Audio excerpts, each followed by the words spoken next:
லோகத்து சுந்தரி ராத்திரி கனவினில் வந்தாளு. மோகினி போல் வந்து காளையின் உயிரினை பருகியும் சென்றாளு. இந்திர லோகத்து சுந்தரி ராத்திரி கனவினில் வந்தாளு. மோகினி போல் வந்து காளையின் உயிரினை பருகியும் சென்றாளு. ரதி என்பேன் மதி என்பேன் கிளி என்பேன் நீ வா. உடல் என்பேன் உயிர் என்பேன் உறவென்பேன் நீ வா. இந்திர லோகத்து சுந்தரி ராத்திரி கனவினில் வந்தாளோ. மோகினி போல் வந்து காளையின் உயிரினை பருகியும் சென்றாளோ.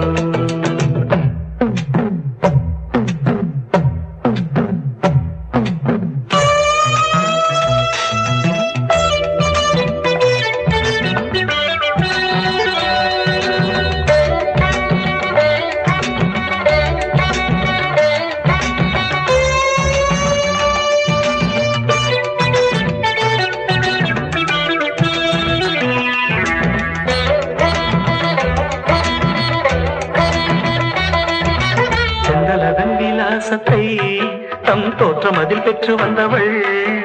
மின்னல் அதன் உற்பத்தியை அந்த வானத்துக்கே கற்றுத் தந்தவள். முகத்தை தாமரையாய் நினைத்து மொய்த்த வண்டு ஏமாந்த கதைதான் கண்கள். சிந்து பைரவியை சிந்தும் பைங்கிளியின் குரலில் ஒலிப்பதெல்லாம் கண்கள். பாவை புருவத்தை வளைப்பது புதுவிதம், அதில் பரதமும் படிக்குது அபிநயம்.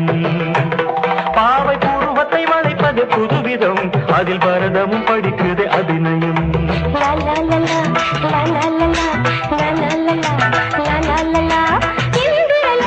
சுந்தரி ராத்திரி கனவினில் வந்தேனோ. மோகினி போல் வந்து காளை உயிரினை பருகியும் சென்றேனோ.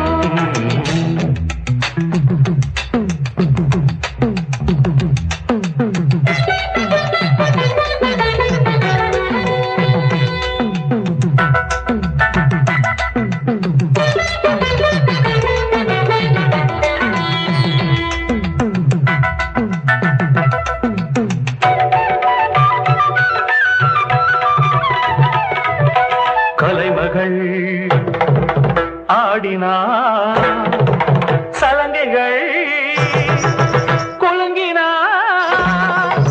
இன்னும் விழிய நல்ல வைரம் கண்டது, நாணம் தழுவ பூமியுள்ளே ஒளிந்தது. கருவிழி உருளுது, கவிதைகள் மலருது, பாதங்கள் அசைது, பாவங்கள் விளையுது. எழில் நிலாடும் விழா நடக்குது, தேனில் பல ஊரும் சுவை அவள் சிரிப்பு. பொன்னுருகும் கண்ணம் துழிய ஒரு பொன்முருவல் சிந்தி சென்றாள். இந்த மானிடம் மயங்கி விட்டான், அந்த மானிடமே மனதை விட்டான். அமுதம் என்ற சொல்லை ஆராய்ச்சி செய்வதற்கு அவனில் அவளே ஆதாரம். பாண்டிய பேரரசு பார்த்து வியந்த ஒரு முத்து சரங்களிதழோரம். பாவை இதழது சிவப்பெனும் போது பாவம் பவளவும் ஜொலிப்பது ஏது. பாவை இதழது சிவப்பெனும் போது பாவம் பவளமும் ஜொலிப்பது ஏது.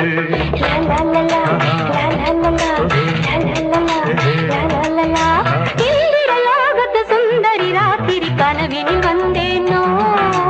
மோகினி போல் வந்து காளை உயிரினை பருகியும் சென்றேனோ.